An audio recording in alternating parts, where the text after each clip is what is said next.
LA Dodgers are still celebrating that World Series title with an offseason for the ages. Blake Snell is a two-time Cy Young Award winner. Great. We'll grab him from the rival Giants for 5 years and $182 million. Teoscar Hernandez, who always lights up a room and lights up a lot of balls. 3 years, 66 after he bet on himself on a one-year deal. Hai Sung Kim comes over. He can offer some defense and versatility. 3 years, 12.5. There's relative chump change here for the Dodgers. Roki Sasaki, hello, 23 years of age, throws 100 miles an hour, and as most Japanese pitchers do, throws a devastating split. This was the point where I started to lose my mind.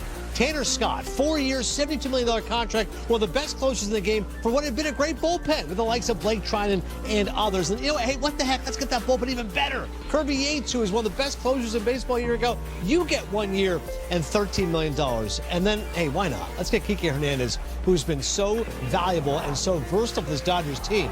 Maybe he doesn't play everywhere, but with this team, it certainly does. He can play literally every position for this Dodgers team, and clearly he's been comfortable there, and he re-signs the Dodgers and is able to make a little more magic for this Los Angeles team. So you've got utility guys, you've got stars. I mean, look at the versatility again to this point. Kiki's played third, short, second, first, left, center, right. Just no pitching and catching. All good. Mookie, 3 positions, most notably, can play second, short, or right. Chris Taylor can play a bevy of positions. Tommy Edman turned a few good months into a 5-year deal. And Miguel Rojas can also play every single position in the infield. It's amazing to think about. Are you with me? The Tanner Scott move was the one where you go, okay, I get off. Time out. This is where it's getting ridiculous. The Dodgers are signing everybody. Yeah, and then they followed that up with Yates shortly after that. I'm just like, what's going on here? But you know what I think I really enjoy about all this is, listen, we haven't said since 1998, 99, 2000 when the Yankees went on that run. Yeah.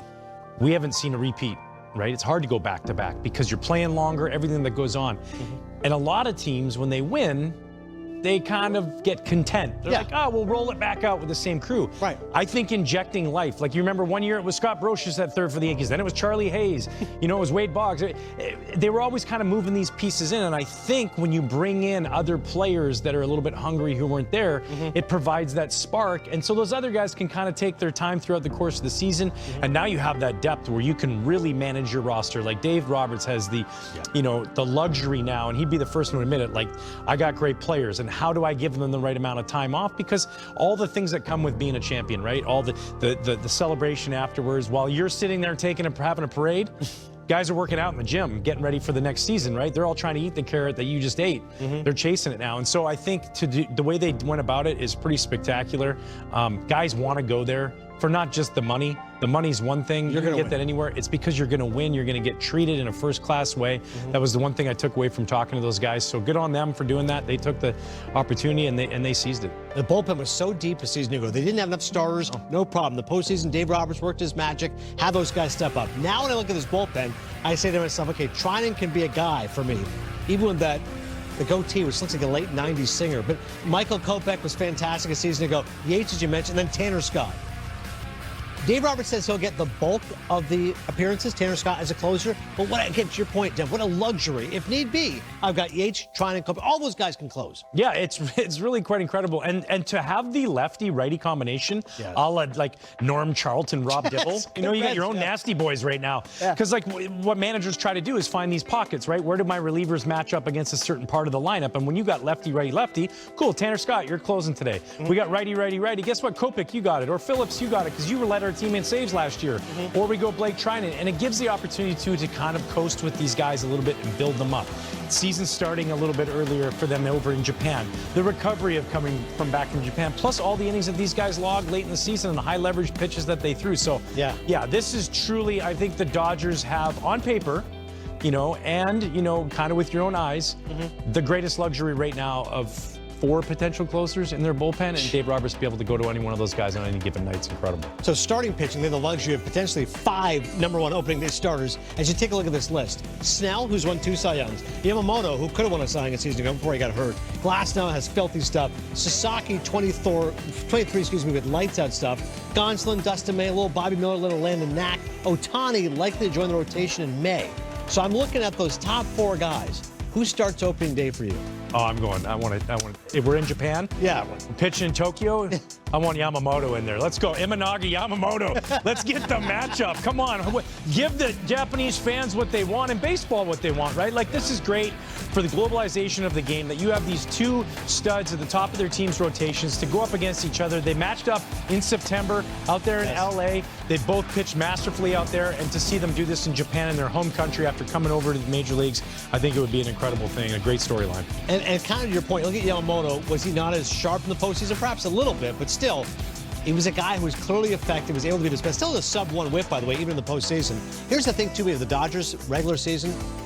Dave Roberts can be so smart with this. You're not going to see a Dodger starter, I think, throw more than 150 innings. Right? The Japanese pitchers normally only pitch once a week, so Yamamoto's he can go 6-man rotation. Kershaw, you don't have to pitch till July. Otani's not coming back till May. He'll keep all these guys fresh as much as possible come playoff time. 100%. Why wouldn't you? I mean, when you have that luxury, and in today's game where we don't, put the stress like we used to on the 200-inning benchmark. Like, I got to throw 200 innings. Yeah. Teams don't worry about that.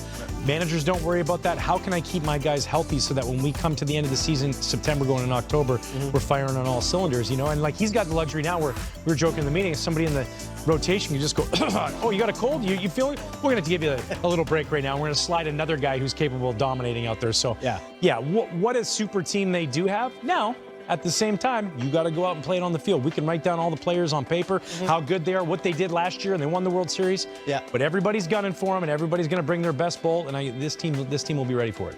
Always fun to see the over-under win totals because people are saying, wait, could this Dodgers team be what? This is incredible. Like, on paper, provided by BetMGM, you're looking at 104.5. I mean, you're talking 11 more than the next closest team in the Yankees and the Braves. Then you got the Mets and Phillies. Again, low 90s, O's, high 80s. 104.5 is where you're starting the bidding. Yeah, you got a lot of like classic rock stations at 104.5. You're going right there, heavy metal. They're coming for you. Listen, I'm going to bet the over. Like, if me and you are saying we're going to do dinner right now, you want to do that? I'll do dinner. If they go over, you buy. I love that. All right, over 104 with dinner, and if not, if they go under, I'm buying. And not like Tim Hortons. We're going to a nice, good steak. No, really nice. Yeah, something like the Keg or something like that. I knew you wouldn't miss a beat. You're taking the over. Because my only thing is that, listen, there's injuries. And plus, I think this team, too, Dem, they don't feel like they need to set history, right? There's certain teams that go, hey, we want to eclipse the Mariners of 0-1 and 116. Yeah. These guys are going, dude, we're fine. We're going to coast. We got our 100 wins, won the division. We're fine. Yeah, I understand what you're saying, but remember what we talked about with their depth. So when you have depth, what do you have? You have really good players on your bench. Well, those guys are going to want to get in the game and prove themselves to play. So, it's not like, oh, well, we'll rest our starters.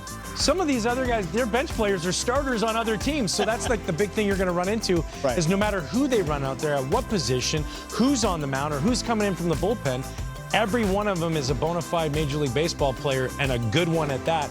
And they have three superstars in Otani and Freeman and Betts. And then you got a bunch of guys capable of being all-stars and superstars themselves. So this is going to be really interesting to see how this shakes out with their team. It's either going to be great and they're going back-to-back, or they're going to be sitting there at the end of the year going, how'd that happen with that team? Scratching their heads. It's a good point about pride, right? For Bobby Miller, it's, this is win day. Landon Knack's come in there. Miguel Rojas, this is my time to shine. And also beefing up the front office as well, as terms of our news and notes here. Alden Gonzalez, the Dodgers hiring former Giants president of baseball operations Farhan Zaidi as a special advisor. Zaidi will also assist owner Mark Walter on his other sports interests. Pickleball, I think. They're really big into that. They're doubles partners. I have to double check my sources. Using his tutelage, which is the best long-term starting pitcher contract signed this offseason. There's your options, my friend. Who you got? Yeah, I'm going to go with the guy in the middle. And listen, Max Fried, stud. Blake Snell, stud. But there's been some issues there at times for missing starts. My favorite ability that a player has is availability, and Corbin Burns makes his starts. And I think this is now turned into a rotation out there in the West that can compete with the Dodgers. They know how to pitch. They know they're good in Arizona. It's his home. He's going to be comfortable there. Going from a division like the American League East that can swing it pretty good, and now you got to face the Dodgers. I get that, but there's maybe a little bit more uptick in strikeouts. It's been going down each year. I think that's a great signing by Arizona. I love it a lot. They got themselves a bona fide ace. Yeah, the strikeout per nine's been the only concern with Burns, but you're right. Maybe he's revitalized there out west. Still at a young age, relatively speaking, 30, sub-3 ERA. He's proven he can pitch NL, AL, so we'll see. Next topic, which is the best mid-range starting pitcher signed this offseason? Again, these options, Evaldi, Manaea, Severino. Surprised how much the A's spent on him. Kikuchi was great with the Jays. He locks him with the Angels. And Michael Wacha gets a 3-year deal with the Royals. What do you got? Yeah, this is a good list, right? This is good. 3 years. You're not taking too much risk. I love big game Nate, obviously, but Sean Manaea, to me, what he unlocked with this new delivery where he's kind of rocket firing across his body a little bit, a la Chris Sale, the NL Cy Young Award winner. We saw it happen right in front of our very eyes. I mean, the numbers didn't speak for themselves.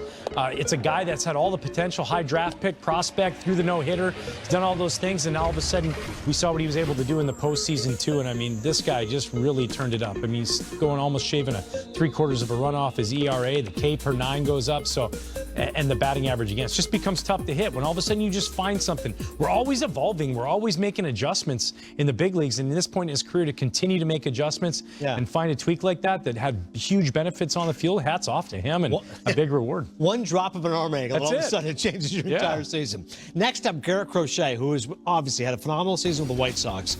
But there's a big jump in innings here. He's going from 12 2/3 in 2023 to 146 a season ago. But again, Dem, strikeout per 9, 12.9. He's got wipeout stuff. Yeah, absolutely. And listen, embrace Boston.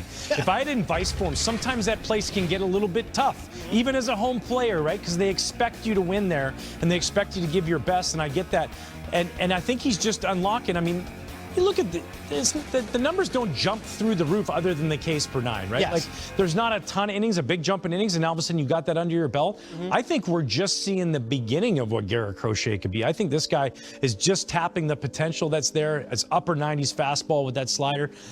Yeah, embrace it all. I think they got themselves a really, really good one. Rotation was fascinating because the first half it was all these breaking balls, right? Andrew Bailey. Second half it caught up to them. They came a little bit more predictable. But if I show you Crochet, Houck, Bayo, Crawford, Buehler coming as a number 4 or 5, it's intriguing to me. No, absolutely. I mean, listen, Brian Bayo took a little bit of a step back, but that was a sophomore season, right? Yeah. We go through that as pitchers. The league does a little bit of homework on us. They find out a few things, and then now it's your job to make it back. But those other guys, Tanner Houck was an all-star. I just think this rotation sets up very well, and to be able to go out there and get a guy like Walker Buehler on a 1-year deal, I just think, yeah, they did a good job. Craig Breslow did a good job of kind of limiting the potential exposure. Didn't have to give up a ton to get Garrett Crochet.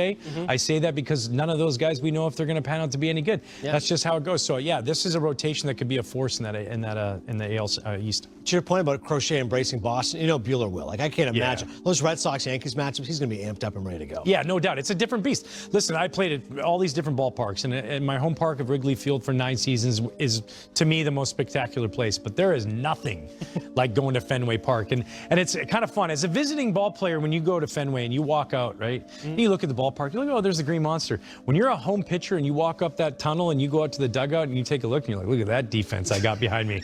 Go ahead, hit it as hard as you want over the left fielder's head. It's a single, pal. Yeah. You know, as long as you keep it high in the air, it's your defense, and those fans are great. It is an incredible place to play. He is going to go from having no fans in the ballpark with a team that's losing every night to a packed house with expectations of going out there winning. He's going to love it. That's great. He was there for Crochet. And last one, 2 future Hall of Famers. Who's going to have the bigger impact this season? Justin Verlander pitching in a very pitcher-friendly park in San Francisco, or Max Scherzer? 1 year, $15 million with the Toronto Blue Jays. Yeah, I'm going to pick JV just because of the ballpark factor. That's what I'm going to say. Both of them are Hall of Famers, first ticket, first ballot. They should be unanimous. They're unbelievable careers. Verlander pitching in a bigger ballpark, I think that does some favors as we get a little bit older. It's nice to have a little bit more space out there. And one thing that does concern me a little bit about Max, Max is a diligent worker, and he loves to work hard. He loves to run. He runs poles. He runs sprints. Got to be careful out there on that turf. You know, a guy who's dealt with back injuries and neck injuries and stuff with that spine, when you're getting that pounding on that AstroTurf up there, you know, maybe just find a different way to be able to, you know, get the work you need to do, but limit it on that turf. Both of these guys can help those rotations. And what's nice to think about both these guys is they're no longer those aces, and that's fine. Logan Webb will carry the mail in San Francisco. The Jays have Gausman, Bassett, Barrios. Max, just come in here, make your starts. We'd be thrilled to have you. Yeah, you go ahead and tell both those guys are not aces. Did he call me number 4? Did he call me number 4? He's going down. I will not be going to San Francisco or Toronto to talk to Verlander or Scherzer and say that to their faces. Still to come here on MLB Today. ドジャースの2024年シーズンはまさに夢のようなオールスターチームが誕生した瞬間からファンの期待を一身に背負い、圧倒的なパフォーマンスで駆け抜けてきました。大谷翔平、ムーキー、ベッツ、フレディ、フリーマン、これほどのスター選手が一堂に会し、チームとして戦う姿は、まさに野球ファンにとっての最高のエンターテイメントでした。シーズンを通して、ドジャースはまさに、勝つべくして勝つ、チームでした。オフェンスでは大谷翔平が豪快なホームランを放ち、ベッツが驚異的な守備とバットコントロールを披露し、フリーマンが頼れるバッティングでチームを支える。そして、ピッチング陣には新たに加わった強力な先発投手たちが圧巻の投球を見せ、ブルペンも安定感抜群。まさに、どこから見ても隙のない、超完成型のドジャース。そして何よりも印象的だったのは、選手たちが見せる団結力と情熱です。